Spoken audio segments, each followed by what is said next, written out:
أبتا زي اللاباتع زلو راقز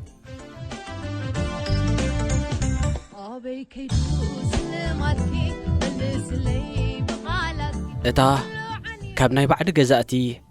حرانا زخونة اللاقات أمي ناي بينا بعال زلوا انكو كاب كتماتات إرترا إتا أبناي عرفتن مزنقعن قاشان ودعدن زبهقان ببزعي كاب زتدر فلان كندن زخونة كتما إتا كمتي أفدقنات النت أفدق معبالة تكونيا زتبه لله ودب دهاختان دقوستان زشكع للوراي تدقيسو الله بجهران فقران ببدعن انكحران ناي زقرعو دمتتات مخنيات كوينا غني الله بازع اتاكوا باكن تمنيتنا ألاف أبن قدعاء مستنبري مفتح بوزحات شقرات كمون زت أمامن من قدي نايت دحر نويع قعزوز بتصح ترزي كم تقون ملو تسفاس تسكمت قندما نستسكمتون استوهابتون وحيطة زسكتت باتع رقصتا صلاتهم فنكيلهم قدناتاتا زرق صلوعلت كتصنبلو غنيوم باتع قن نفس وكف علة ساعة زتفناقلو ولداتا أم زكار يزلا رهوا مسم ملاس دك أيمو نزي كتذكر عمت متصباي أيد ليان فرس راس منادق زتفناقلي قدنا زنفت أولود زتوقس أقولو نبرتا نقويلان تنبلن زخون مسلون يبلان باتع رقصتا قن باتع إلان دحرم بالوم أباتع علنا كبلو يحفرون أتوم زنبرا أعنيوم كم زيت هلو زقبروا لول نيك أي بحارة تبال نيرا لول يكونت ولا قل يكونت أبي اللالومي باتع إلان كبلوان كلو كالوت زي بتصحوا زي تبتصحوم زي فلطوا زي تفلطوم بسمان زنان بتاريخان تسقان تمريحوم زمصو سمع دوغن امنا إرترا قيح بحري زترسعت عنقي إلوم نعلم نجيروم لا تقعزاي سألاين أدفنتشررن كوينو تبتصحتي ناب زيكونن قل جزيون حدقنياتات ناب زخونو أما العالم زركبو بوتاتات ناي مبصح تقداسنت كم زلوو مس نفسو زلالي كريستيان إل ستبهالي نرويجاوي قدمي 5 عامتات ناب إرترا تقعيزو أباتع بصحو أبتتصبصب قعزتاتو مستي كاميرو سندتو أسأل زسفرلو ناي إنترنت دحرقت نمسلن هلو كنتاتن باصع نبهارياو تعدلتن معلتاون تفتاتن كمون نمن نبابرو حزبان بهلان زنصبارقو بزحاتا سائلا سنيو زسفرو صحفيو እዚ ጽሑፍ ጥቅምቲ 2021 ደጊሙ ዝተሐደሰ እዩ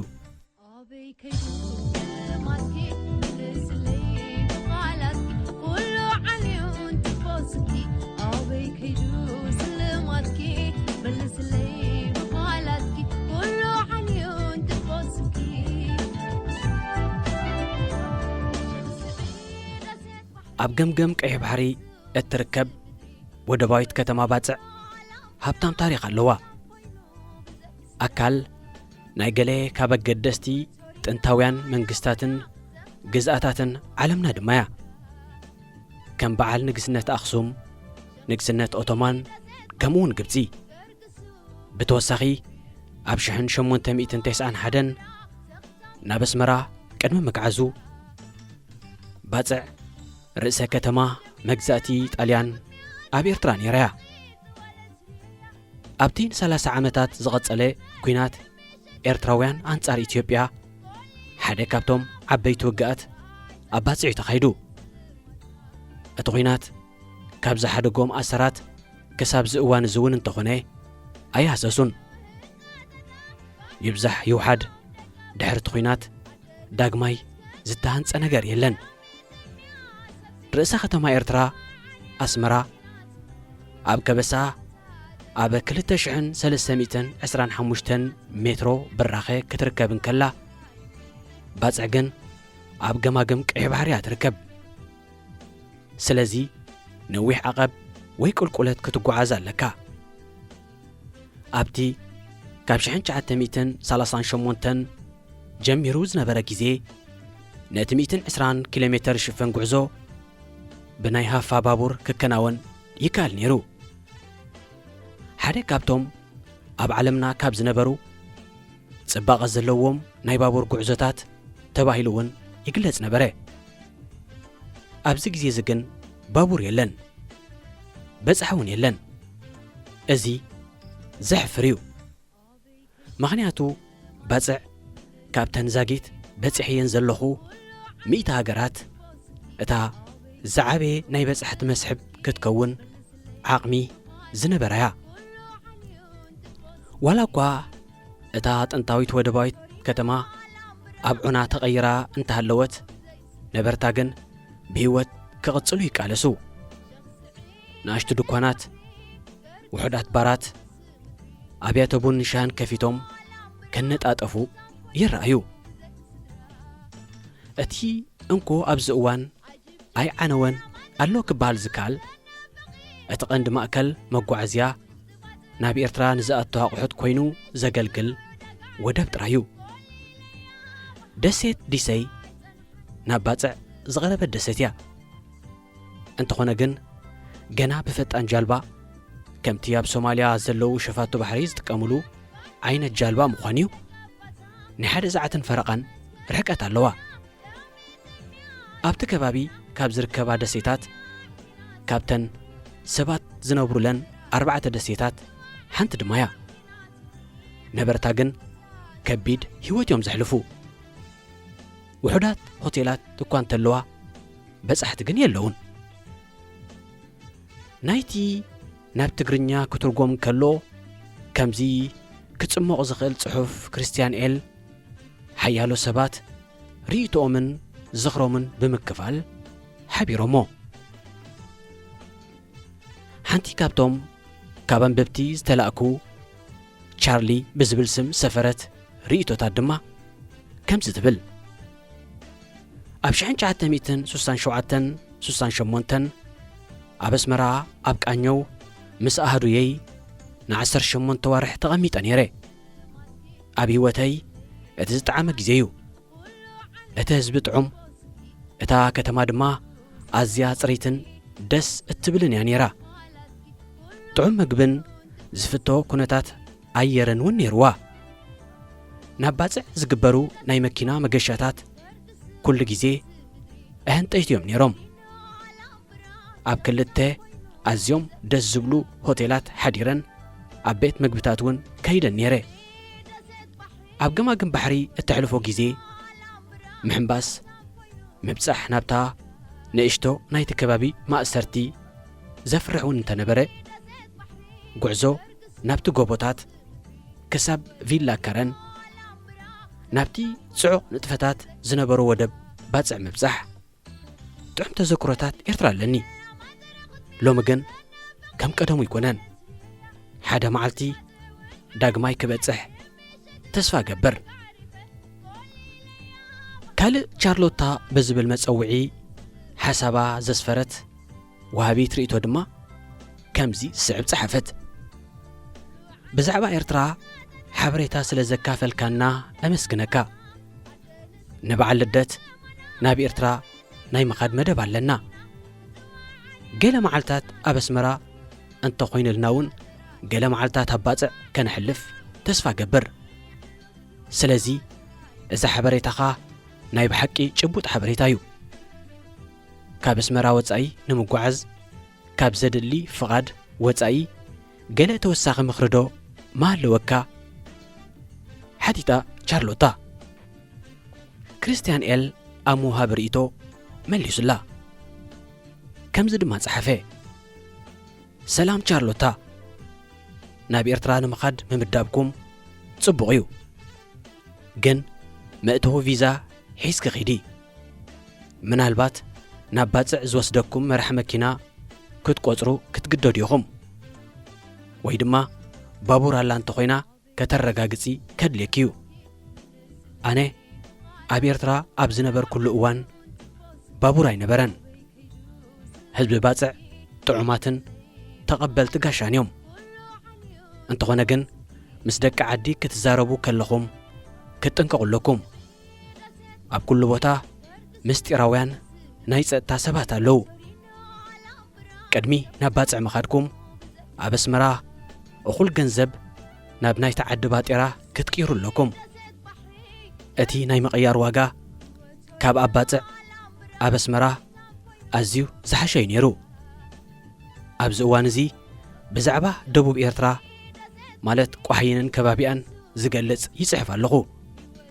ኣብ ቀረባ እዋን ክገብሮ ዘለኒ እዩ ዘዚሙ ቻርሎት ግን ገና ዘይበርሀ ተወሳኺ ሕቶ ነይርዋ እዚ ዝዕብ ሓሳብ ድማ ኣስፈረት ሰላም ክርስቲያን ቀልጢፍካ ስለ ዝመለስካለይ የቐንየለይ እወ እቲ ቪዛ መጺሎ ብዛዕባ ገንዘብ ምቕያርን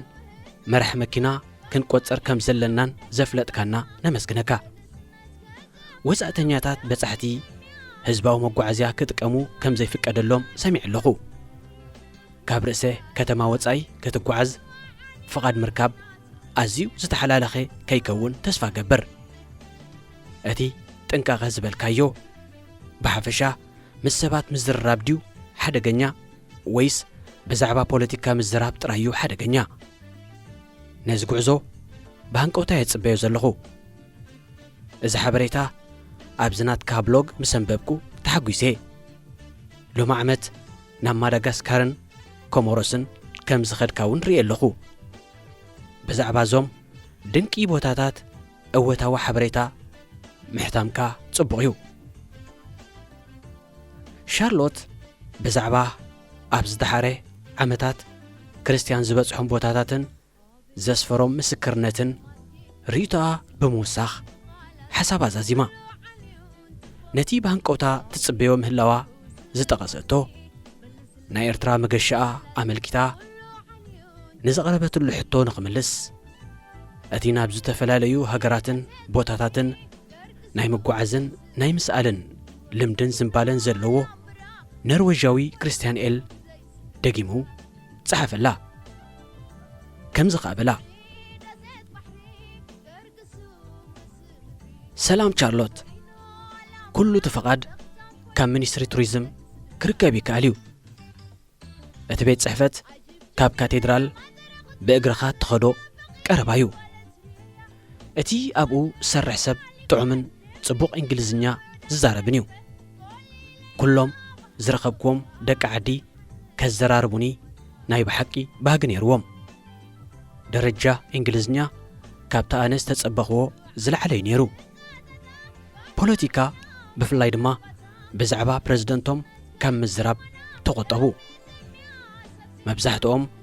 ኣብ ኤውሮጳ ዝርከቡ ስደተኛታት ካብ ኤርትራ ዝመጹ ይኹን እምበር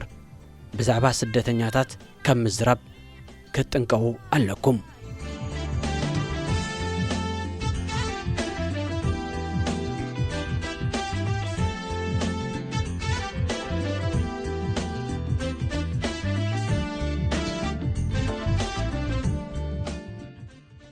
እታ መራሕታ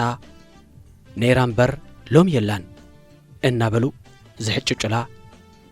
እታ ወጻእተኛታት በጻሕቲ ዝተረስዐት ዕንቂ እናበሉ ዘእዊላ ባጽዕ ነቲ ዓመት መጸ ዓመፅትን ኣምሰሉታትን ዝእከብሉ ውራይ ዘይኮነ ንህልው ኩነታት ባጽዕን ኤርትራን ከምዛ ቅድሚ 34 ዓመታት ፈርያ ክሳዕ ሕጂ ሓዳስ ዘላ ብሳሙኤል ገብሪ ህይወት ተገጢማ ብሄለን መለስ ተደርፈት ቅድሚ 34 ዓመታት أرستا زجبرتو حتوتاتنا إنها توسخو ممليسو زجزف حتو أبي كيدو سلماتكي صيرا جناب حدث الله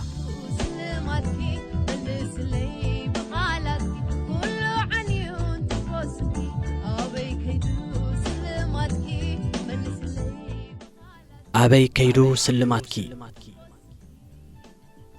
أبي كيدو سلماتكي ملس اللي بغالاتكي كل عنيون ترفو سمكي شخص عدة سيت بحري قرقسوم رأس مدري هيو الترينو ألامبرا زختام كوينو بزي سدرا أجيب جميري أماتري كوتميا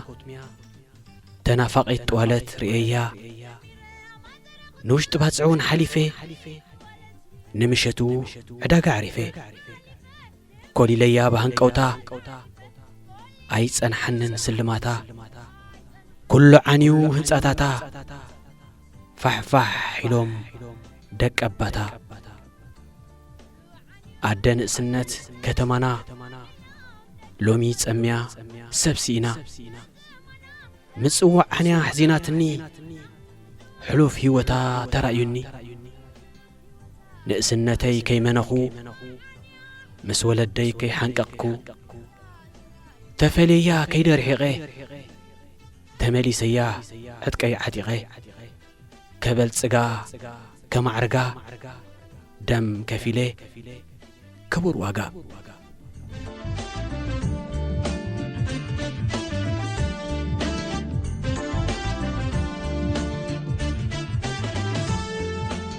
كابرات سمعتنا زي كتكتاتلو وصنعكم أبتا زيلا باصع زلو راقص بيرغا الانفساه زدالوه تحستو نيرو